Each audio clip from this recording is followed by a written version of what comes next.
Cagamos, está lloviendo. Che, vuela bien.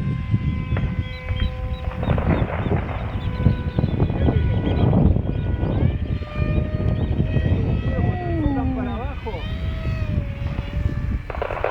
Igual todavía aún me da un quilombo cuando tengo los controles invertidos porque están para el otro lado. Claro, cuando te viene de frente te queda al revés. Sí, sí. Por arriba. Bien. ¿Cómo está el chocho, Leo? ¿Cómo? Pero los que tienen de esta forma, cuando están para abajo, vertical.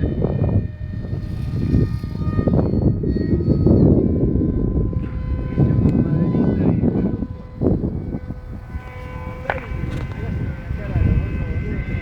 A todos se les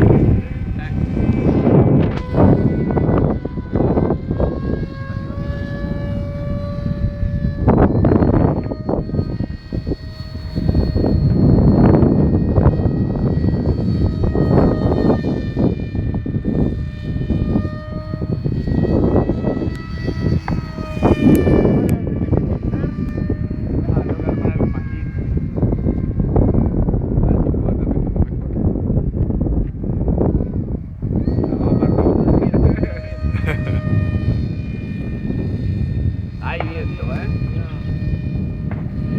se lo subió como un barrilete. Va más rápido de lo que yo pensé.